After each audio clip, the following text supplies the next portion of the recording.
오늘 주시는 하나님 말씀 여호수아 1장 18장 1절에서 8절까지 말씀입니다. 한 절씩 교독하겠습니다. 이스라엘 자손의 온 회중이 실로에 모여서 거기에 회막을 세웠으며 그 땅은 그들 앞에서 돌아와 정복되었더라. 그러나 이스라엘 자손 중에 그 기업의 분배를 받지 못한 자가 아직도 7지파라. 여호수아가 이스라엘 자손에게 이르되 너희가 너희 조상의 하나님 여호와께서 너희에게 주신 땅을 점령하러 가기를 어느 때까지 지체하겠느냐. 너희는 각 지파에 3사람씩 선정하라. 내가 그들을 보내리니 그들은 일어나서 그 땅에 두루 다니며 그들의 기업에 따라 그 땅을 그려가지고 내게로 돌아올 것이라.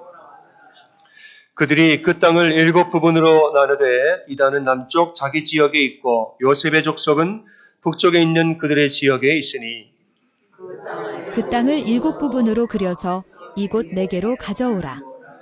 그러면 내가 여기서 너희를 위하여 우리 하나님 여호와 앞에서 제비를 뽑으리라. 레위 사람은 너희 중에 분깃이 없나니 여호와의 제사장 직분이 그들의 기업이 됨이며 갓과 르우벤과 므낫세 반 지파는 요단 저편 동쪽에서 이미 기업을 받았나니 이는 여호와의 종 모세가 그들에게 준 것이니라 하더라. 그 사람들이 일어나 떠나니 여호수아가 그 땅을 그리러 가는 사람들에게 명령하여 이르되 가서 그 땅으로 두루 다니며 그것을 그려가지고 내게로 돌아오라. 내가 여기 실로의 여호와 앞에서 너희를 위하여 제비를 뽑으리라 하니. 아멘. 아멘. 그래서 우리 사흘 동안의 기적의 공동체, 이게 하나님의 오리지널 로물로 돌아가지 않으면 하나님의 기적이 나타날 수 없습니다. 계몽주의 사상 이후로 사실은 이 시대의 모든 것이 이성과 합리적인 어떤 그 테두리 안에서 신앙을 이해하려고 하는 경향이 있어요. 그것이 이제 대표적인 이단인 이신론, 디이즘입니다. 하나님 우주를 만들었지만 우리 이성도 주셨으니 그 이성의 범주 안에서 우리가 신앙생활한다. 그런데 그런 경향성이 오늘날 더 강해졌죠. 그래서 하나님의 오리지널 로모를 돌아보지 않고 하나님 말씀과 본질로 돌아가지 않고 세상에 맞춰서 살아가는 신앙의 사두개인화가 되는, 아니라고 부인하고 싶지만 우리 자신이 하나님 나라와 영생을 바라보지 못하는 사두개인으로서 현세의 행복만을 추구하는 이단이 되는 거예요. 이단이 되는 거예요. 예수님이 책망하셨잖아요. 바리새인과 사두개인의 누룩을 주의하라. 예수님의 말씀입니다. 그런데 오늘날 교회와 심지어 목사들이 그 사두개인의 누룩을 주의하지 않는, 하나님의 본질로 돌아가지 않는 이런 안타까운 시대에 우리가 살고 있으니 정말 정신을 바짝 차려야 되는 것입니다. 자, 이 시간에 그래서 우리 늘 그 오리지널 로모로 돌아가면 우리 기적의 역사가 나타나는데 한 번 더 인사하겠습니다. 기적의 주인공이 됩시다. 한 번 더 인사하겠습니다. 기적의 주인공이 됩시다. 기적의 주인공이 됩시다. 세상 풍조가 지금 날마다 바뀌고 있는데 하나님의 오리지널 노모를 따라서 내 믿음을 지켜내는 하나님이 찾으시는 기적의 주인공들, 기적의 공동체가 되시기를 주님의 이름으로 축복합니다. 네. 제가 최근에 기적의 공동체 시리즈로 말씀을 증거하면서 우리가 이것을 공동체를 수레바퀴에 비유한 적이 있었습니다. 그래서 한쪽 수레바퀴에는 기도의 수레바퀴, 또 왼쪽에는 말씀의 바퀴가 있어서 이것이 잘 굴러가면 우리 영혼과 인생의 수레를 움직여가는데 굉장히 순탄하지요. 그런데 말씀의 바퀴가 끼어지거나 기도의 바퀴가 끼어지고 나면 그 수레를 움직이는데 너무너무 힘이 들고 신앙생활이 번아웃되고 성장이 없어요. 그럼 내 신앙에 이 번아웃과 성장이 없는 이유는 내 이 영혼의 수레 바퀴가 지금 망가져 있다. 그래서 말씀을 충만케, 기도를 충만케 하는 것이 우리 기적 공동체를 이루는 중요한 요소다라고 말씀을 드렸습니다. 그런데 이제 이 우주 시대에 언제 그 수레만 끌고 다닐 수 있느냐 하는 그런 반문을 가지신 분이 있어서 오늘 말씀을 드립니다. 이제 이 우주 시대에 수레만 끌고 다니면 안 되고 이제 온 우주를 비행하는 영혼의 비행체를 우리가 만들면 좋지 않겠는가. 이 영혼의 비행체를 만들려면 그 비행기가 운영하기 위해서는 크게 두 가지 요소가 크게 필요합니다. 위성 추적 항법 장치 같은 게 필요합니다. 우주가 넓으니까 이게 우리 육안으로는 이게 동서남북을 알 수 없지만, 예, 위성 추적 항법 장치가 딱 부착이 되면 우리가 마음껏 비행할 수 있습니다. 또 이 비행을 위해서 우리가 아는 비행체에 적절히 필요한 날개가 필요해요. 날개가. 그래서 지성소에 들어가 보면 그죠? 여호와의 법궤가 있고 법궤 뚜껑이 있는데 그 뚜껑 위에 스랍들이 모셨었는데 그 두 날개가 시연자 속죄소 뚜껑 위에 있는 작은 공간입니다. 그것을 향해서 두 날개가 다 양쪽의 천사가 이렇게 쫙 그것을 향해서 날개를 모으고 있죠. 우리 영혼의 날개가 우리 영혼의 비행체를 만들기 위해서 필요한 거죠. 그 바로 영혼의 날개가 뭐냐? 우리 하나님이 우리의 영혼의 날개를 달아주시는데 그게 바로 하나님이 나에게 주신 비전인 것입니다. 목사님, 제가 나이가 지금 80인데, 90인데, 무슨 비전은 비전입니까? 난 하나님 빨리 나를 불렀으면 좋겠어요. 빨리 그냥 하나님 나라 가는 게 내 기도 제목이에요. 라는 말씀들을 어르신들이 종종 하십니다. 근데 영혼의 날개가 달려있는 비전이 있는 사람들은요, 마지막 순간까지 하나님이 그 영혼을 마음껏 비행할 수 있게끔 하나님 허락하세요. 제가 지금 간증하려고 하는 거라서. 제가 과거에 있던 그 교회, 지금은 개척해서 나왔지만 그쪽에 목회할 때에 그 당시 그 교회가 규모가 좀 있었기 때문에 원로 목사님들이 많이 교회를 다니셨어요. 그 중에 한 분이 신원희 목사님이라는 분이 계셨어요. 한때 그 교회 제가 사역하는 동안에 나오기 전에 자, 원로 목사님들 중에 신원희가 있고 담임 목사는 신병국이고 전도사님 중에는 또 이름 안 되겠습니다. 신전도사가 하나 또 있고 또 아동부 디렉터도 아무개가 있어가지고 이 교회가 주보만 보면 이게 무슨 족벌 교회인가 족벌 체제 교회 같다. 전혀 그런 거 아닙니다. 그 목사님 감리교 목사님인데 은퇴하시고 저희 교회 출석하셔서 그냥 원로 목사님 되셨는데 이게 또 사실 예수 안에서 우리는 다 하시잖아요. 하시 그죠? 하나님의 자녀잖아요. 그것도 또 평산신실해 가지고 제가 34대 손인데 그분은 저의 증거조 할아버지 좀 되시는 학렬이 30대쯤 되십니다. 그 해공 신익희 선생과 같은 학렬이었어요. 신원희 목사님. 그래서 제가 그분의 그 손자 아들이 결혼할 때 주례를 했는데 그 손자들이 제 이제 삼촌뻘이죠. 그러니까 그 삼촌을 앞에 앉혀놓고 제가 이제 주례를 하는 거예요. 여하튼 근데 그분이 95세가 되셨어요. 이제 마지막 시간이 다가오셨어요. 그래서 LA에서 같이 사시다가 이제 아들이 있는 곳에 어쩔 수 없이 가게 됐고 필란이라고 한 시간 정도 멀리 떨어진 곳에 그 아들 집에서 지내시게 되셨어요. 아드님도 목사님이세요. 근데 이제 마지막 임종의 시간이 다가오니까 연락이 왔습니다. 목사님 오셔서 마지막 예배를 한번 드려주세요. 그래가지고 제가 그게 필란을 찾아갔습니다. 목사님이 정말 완전히 기력이 다 빠진 채로 침대에 누워 계셨어요. 95세 된 그 목사님 제가 딱 도착하니까요. 어떻게 하신 줄 아십니까? 담임 목사가 왔다고 침대에서 일어나가지고요. 밑에 예배 드리려고 침대에서 내려와서 의자로 가서 앉으려고 하는 거예요. 제가 목사님 이게 움직이시면 힘드시니까 그냥 누워 계세요 했는데 아니라고.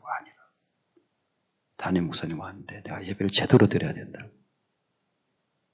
여러분 이 예배의 자리가 마지막 시간을 앞둔 분들에게 얼마나 소중한 자리인 줄 아십니까?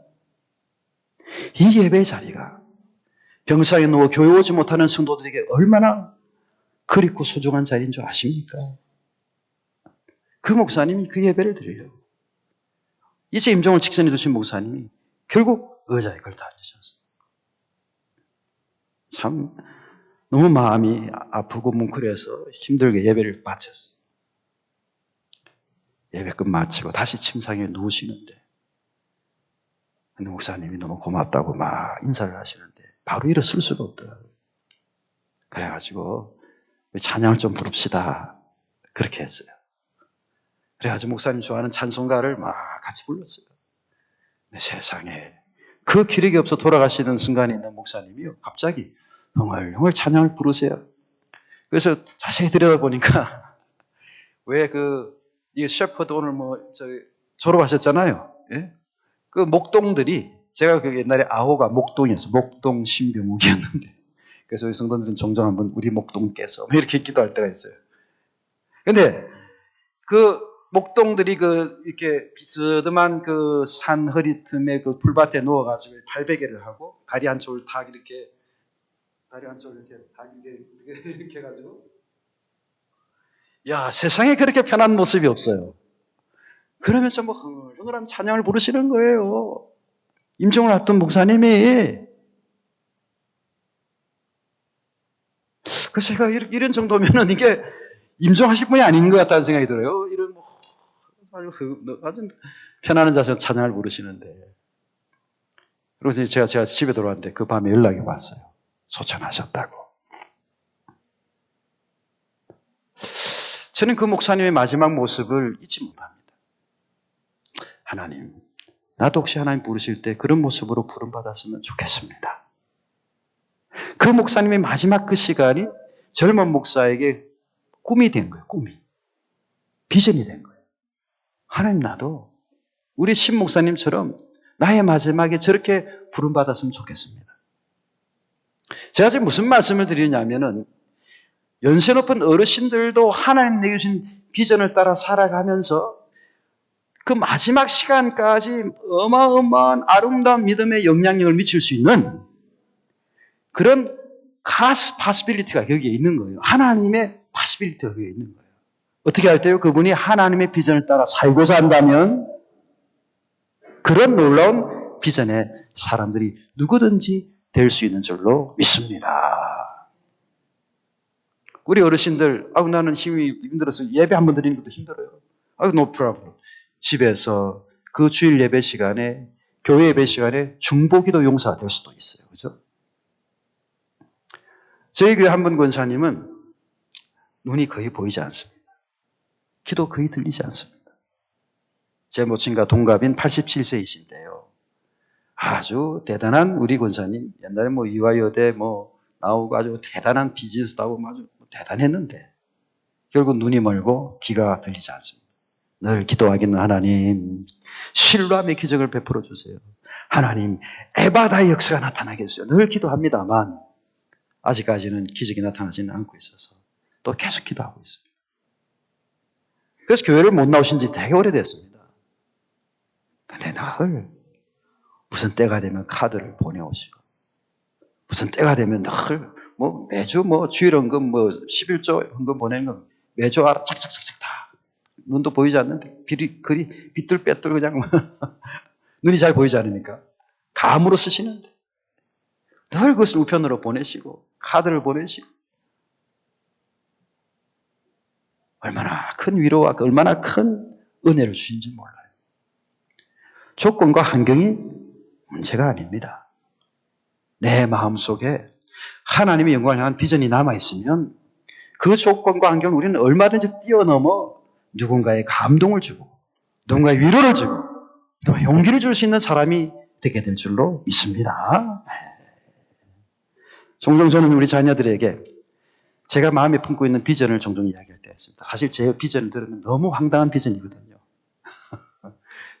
인간적으로 생각하면 제가 생각하는 비전은 이루어질 수 없는 비전입니다. 인간적으로 생각하면. 그러나 all things are possible with God. 하나님이 함께 하시면 all things are possible. 사람으로는 할 수 없으되 하나님으로서는 다 하실 수 있느니라. 예수님의 말씀입니다. 우리 하나님은 사람이 아니시기에 시건치 아니하십니다. 그 기도할 때 그 말씀 붙들고 가는 거죠. 하나님, 내가 황당한 비전을 받았는데 내가 생각할 때는 그런데 하나님이 기도 중에 그걸 보여주셨으니까 사람으로는 할 수 없을 때 하나님은 다 하실 수 있습니다. All things are possible with God. 제가 이렇게 기도하고 있습니다. 그래서 그 기도의 제목을 가지고 아이들한테 이야기하죠. 아마 아이들이 처음에 들었을 때는 우리 아빠가 참 너무 황당하다. 돈키호테 같다. 이런 생각을 했을지 몰라요.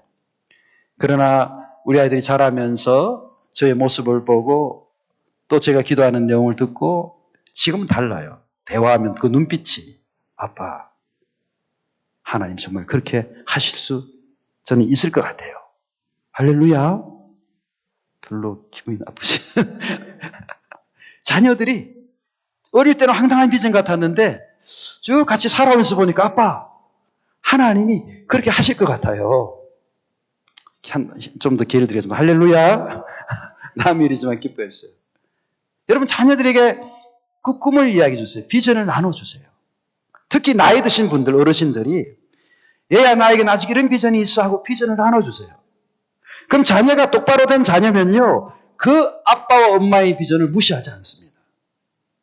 그래요 아빠, 내가 기도할게요. 그래요 아빠, 내가 준비가 되면 아빠 그 이루고 가자는 비전을 내가 열심히 도울게요. 여러분의 가정이 그런 하나님의 가문을 세우게 되시기를 주님의 이름으로 축복합니다. 예. 나누세요. 같이 기도하세요. 물론 자녀들의 비전도 함께 나누세요. 그리고 귀에 그냥 기딱지가 낄 정도로 자꾸만 이야기했어요. 얘야, 하나님이 너에게 주신 비전이 뭔지를 계속 팔로우하고 있니? 그 이야기를 계속 하세요. 전 틈만 나면 그 이야기 하거든요. 우리 교회 아이들한테. 하나님 네게 주신 비전을 캐치해야 된다. 네 생각, 네가 좋아하는 거. 저는 그래서 이제 이런 말 세상에서 많이 하잖아요. 네가 하고 싶은 거 해. 네가 좋아하는 거 해. 저는 그 성경적이지는 않다고 생각합니다. 젊어서는 네가 원하는 대로 다녔지만 늙어서는 네가 원하지 않는 데를 띠띠우고 다니게 되리라고 예수님이 베드로에게 하신 말씀이 있어요. 네가 원하지 않지만 띠를 띄워 내가 데려간다는 거예요. 하나님이 원하시는 비전을 캐치하는 사람이 참 인생의 지혜로운 사람이 되고요. 하나님 비전을 캐치한 사람이 지금은 내가 무명한 자 같으나 그 비전을 계속 팔로우받아 보니 정말 유명한 바울과 같은 인물이 되는 거예요.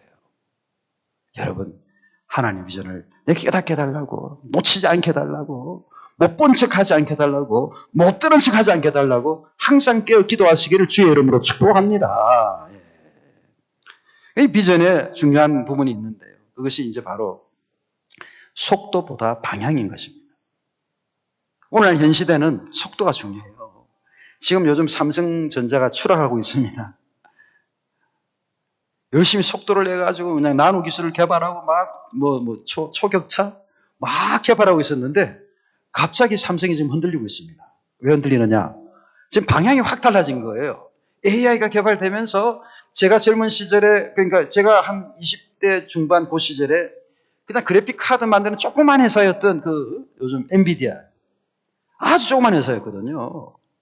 IBM에 비하면 아무것도 아닌 회사였거든요. 근데 방향이 싹 달라지면서 엔비디아가 애플을 넘어서는 그냥 1등 되는 기업으로 막 한번 올라선 적도 있었잖아요. 방향이 달라지니까 그냥 이 무명의 회사 같은 이 회사가 그냥 엄청나게 그냥 점프업을 하는 거예요. 그래서 지금 제가 무슨 말씀을 드리냐면 속도보다 우리는 현실에서 막 속도에 쫓겨서 살아간다. 바쁘다, 급하다, 그냥 중요한 건 알겠지만 그래 믿음생활 열심히 하는 거, 기도 열심히 하는 거, 성경 읽는 거 중요한 건 알겠지만 내가 너무 바빠. 막 속도를 따라 막 살아갈 때가 있거든요. 지나고 나면요. 그 속도로 인해서 사고가 나든 그 속도를 못 내게 될 때 낙심을 나든 이런 일이 생기는 거예요.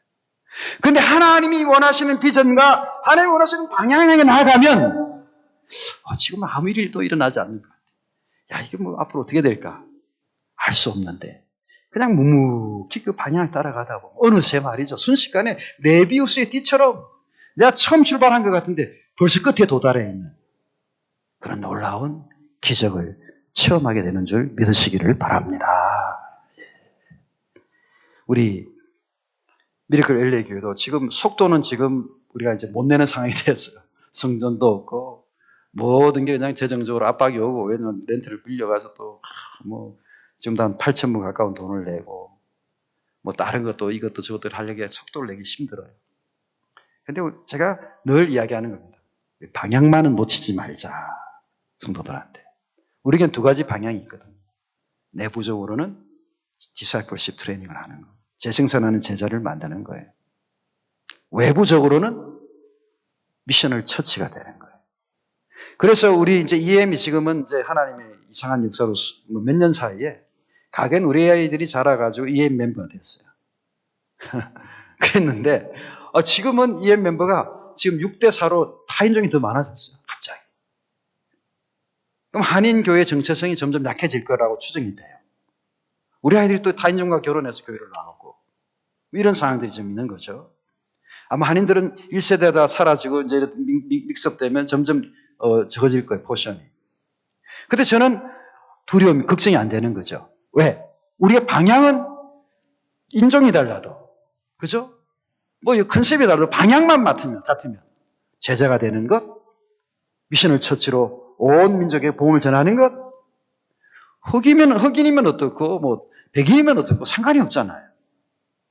예수의 나라가 세워져 가니 우리 방향만 놓치지 않으면 된다. 뭐 제가 늘 주장하는 바입니다. 바라기는 우리 디트로이트 중앙교회도 하나님의 비전과 하나님이 원하신 기뻐하시는 방향으로 그 비전을 이루어가는 기적의 공동체가 되시기를 주의 이름으로 축복합니다. 자, 그러면 첫 번째 팀을 같이 한번 읽어볼까요? 기적의 공동체는 어떻게 세워집니까? 우리 첫 번째 팀을 읽겠습니다. 시작. 비전을 지체하지 않으므로 기적 공동체는 세워집니다. 우리는 흔히 생각할 때 이 비전이 내가 뭔가 준비가 잘 되어 있어야 이 비전을 따라갈 수 있다고 생각하거든요. 그래서 보통 직분을 맡길 때도 그래요. 어떤 분이 장로로 피택이 되었어요. 근데 사실은 그분이 뭐 장로로 피택되게 예를 들어 그 개인적 생각에는 나는 부족해. 사양을 막 할 때가 있죠. 그런데 저는 우리 교인총회나 또 목회 인선위원회나 뭐 과정을 거치면서 그래서 만약 통과됐다면 여호와의 성회에서 콜링하신 거니까 내 자격 조건을 생각하지 말고 하나님 부르신 콜링 응답하라고 제가 이야기를 하거든요. 여러분 목사만 콜링 받는 게 아니죠. 그렇죠? 집사님도 집사님으로 콜링 받으신 거예요. 하나님이 권사님을 콜링하신 거예요. 권사로서. 장로님을 하나님이 장로로서 콜링하신 거예요. 저는 젊은 대학 시절에 훌륭한 장로가 돼야지 이렇게 생각했어요. 결국 장로로서 콜링을 받지 못한 거예요. 그래서 집사도 콜링 받지 못했고요. 그래서 집사님, 권사님, 장로님들도 다 콜링 받은 거예요. 또 목사는 목사로서 콜링을 받은 거죠. 그런데 이 비전을 받았을 때 나는 부족해요, 난 연약해요, 굉장히 겸손한 것은 감사한데 나를 보지 말고 나를 콜링하신 누굴 봐야 돼요? 하나님을 봐야죠. 하나님. 나를 콜링하신 예수님을 봐야죠. 나는 자격이 없는데 부르셨으니 그저 두리고 떨림으로 내가 그 부름을 따라 살겠습니다. 결단할 수 있기를 축복합니다. 네. 그래서 오늘 3절 말씀해 보세요. 3절 말씀에. 오늘 본문 3절에 보면은 이런 말씀이 나와 있죠. 다 함께 3절을 봉독합니다. 시작. 여호수아가 이스라엘 자손에 이르되 너희가 너희 조상의 하나님 여호와께서 너희에게 주신 땅을 점령하러 가기를 어느 때까지 지체하겠느냐. 이스라엘 백성이 이제 요단강 건너서 여호수아의 인도 가운데 가나안 땅에 들어왔단 말이에요. 실로의 성막을 펼쳤습니다. 그런데 가만히 이제 가나안 땅을 점령하는 일들을 하기 위해서 돌아보니까 이스라엘 백성들이 3절에 있는 말씀처럼 각 지파별로 이렇게 차지할 땅들이 있는데 그곳에 가서 정복 전쟁을 벌려서 그 땅을 차지해야 되는데 다 어떻게 한다고 3절 후반절에 보니까 지체하는 머뭇머뭇거리는 거예요. 가나안 땅에 들어왔으면 어서 하나님이 허락하신 그 비전을 따라 그 땅을 차지하러 가야 되는데 모든 지파들이 지체하고 있어요. 왜 이스라엘은 지체하게 되었습니까? 오늘 본문 말씀 보면 가만히 묵상하는 가운데 지체의 이유가 첫 번째는 두려워. 왜냐하면 가나안 땅에 지금 이스라엘 족속만 있는 게 아니죠. 그 땅에 누가 있죠? 가나안 땅에? 가나안에 7족속이 살고 있잖아요. 요즘 팔레스타인 전쟁인데 팔레스타인 블레셋 족속이 살고 있잖아요. 블레셋 족속은 또 해안가에 있어서 이미 문명을 빠르게 흡수해가지고 많은 무기와 뛰어난 무기와 이런 것들이 준비되어 있어요. 이스라엘 백성들 광야 땅에 건너오면서 변변한 무기도 없어요. 그 두려움이 생기는 거죠. 저들은 이런 무기가 잔뜩 준비되어 있는데 우리는 아무것도 없어. 그런데 그 땅을 차지하러 싸우러 가단 말이야. 두려움이 몰려오는 거예요. 이 비전을 하나님 내게 주셨지만 내 이것을 감당할 수 있는 능력이 안 돼. 수준이 안 돼. 하나님 주신 비전이지만 이건 내 감당이 안 돼. 하고 두려워하는 거예요. 근데 아까 얘기 드렸잖아요. All things are possible with God. 하나님이 함께 하시면 모든 것이 가능한데 믿음을 사용하지 않는 거죠. 내가 가진 능력을 사용하려고 하는 거예요. 여러분, 사람이 아무리 지혜가 있고 아무 능력이 있어도요, 참으로 연약한 존재입니다. 우리 애플을 설립하는데 크게 기여했던 스티브 잡스, 그죠? 50대 때 췌장암으로 죽었어요. 사람은요, 제 아무리 똑똑하고 제 아무리 유능해도 철저한 리미테이션 속에 살아가는 겁니다. 수많은 대통령이 감옥 가잖아요. 아무리 권력을 가진 자라 하더라도요. 그 리미테이션을 아무도 넘어갈 수 없어요. 그런데 그 리미테이션을 넘어가게 하시는 분이 누구죠? 나의 하나님. 나에게 비전을 주신 하나님. 그래서 그 비전을 따라가면은 그 리미테이션을 나도 모르게 넘어가게 되는 거예요. 하나님 주신 비전이기 때문에. 그 한계를 넘어가게 되는 거예요. 네. 두려워할 것이 아닙니다. 또 이들이 그 지체하게 됐던 이유가 아니라는 거예요. 아니라는 거예요. 여기가 좋습니다. 여기에 그냥 머무시다. 여기까지 온 것만 해도 다행입니다. 무리하지 맙시다. 아니라는 거예요. 전 다윗이 떠오르더라고요. 다윗이 해마다 왕들이 출전해서 이제 주변의 나라들을 이제 조공바치게끔 다 힘을 넣고 손도 봐주고 이러면서 모니게 끝나면 해마다 왕들이 출전하는 시기가 있었거든요. 그런데 어느 해에 다윗이 왕들이 출전하는 그 시기에 출전하지 않았어요. 왜? 나라가 좀 평안한 것 같고 잘 돌아가는 것 같아. 내가 굳이 안 가도 될 것 같아. 하고 다윗성에 머물렀거든요. 그때 어떤 일이 벌어지죠? 그 안일을 했을 때 갑자기 목욕하는 여자가 눈에 들어와요. 밧세바가 눈에 들어오는 거예요. 그래서 불륜을 하고 그래서 가정을 파괴하는 그런 천하의 나쁜 놈이 된 거죠, 다윗이. 그 안일함이, 그 틈이 이 다윗을 나락으로 떨어지게 하는 그런 일들이 된 거죠. 여러분, 두려움과 안일을 물리치고 하나님 내게 주신 비전을 지체치 않고 오늘 내가 은혜를 받았다. 내가 오늘 뭔가 하나님 주신 꿈을 봤다. 이 비전을 향해서 기도하고 성실히 그 비전을 향해 지체치 않고 나아가는 한 걸음 한 걸음 나아가는 기적의 주인공들이 되시기를 주님의 이름으로 축복합니다. 자, 마지막 템을 같이 한번 읽어볼까요? 마지막 템을 기도하겠습니다. 시작. 기적의 공동체는 비전을 위한 성실함. 기적의 공동체가 세워집니다. 비전을 위한 성실함. 오늘 8절 말씀을 보면 여호수아가 이 성실함을 당부하고 있어요. 다 함께 8절을 다 함께 봉독할 거예요. 8절 다 함께 봉독하겠습니다. 시작. 그 사람들이 일어나 떠나니 여호수아가 그 땅을 그리려 사람들에게 명령하여 이르되 가서 그 땅으로 두루 다니며 그것을 그려가지고 내게로 돌아오라. 내가 여기 실로 요 앞에서 너희를 위하여 제비를 뽑으리라 하니. 자, 여호수아가 명령을 내립니다. 그 땅을 그리러 가는 사람, 그 땅이 이렇게 생겼습니다. 이렇게 되었습니다. 이제 그리러 가는 거예요. 근데 그 사람들에게 뭐라고 말했습니까? 8절 말씀 보니까 두루 다녀라. 두루 다녀서 그래가지고 오면은 제비 뽑아서 그 땅을 너에게 주겠다. 이 두루 다닌다는 이 말 속에 어떤 의미가 들어가 있습니까? 두루 다니는 일이 그냥 간단한 일이 아니잖아요. 이방 족속들이 사는 땅을 아주 그냥 들킬까봐 두려워하는 마음으로 곳곳을 다니면서 그린다는 거 쉬운 게 아닙니다. 정말 많은 수고와 많은 헌신이 있어야 두루 다녀서 그려올 수 있는 거 아닙니까? 저는 그래서 개인적으로 제 교회에서 이제 제자 훈련을 하고 또 아니면 알파 코스나 그 프로그램 할 때 마지막 시간 항상 강의하는 내용이 하나 있습니다. 꿈에 대한 이야기를 하는 꿈에 대해서. 자, 꿈은 세 개가 있죠. 세 종류가 있습니다. 세 종류가. 그죠? 첫 번째 꿈은 개꿈입니다. 개꿈. 두 번째 꿈은 야망입니다. 야망. 세 번째 꿈은 하나님이 나에게 주시는 비전입니다.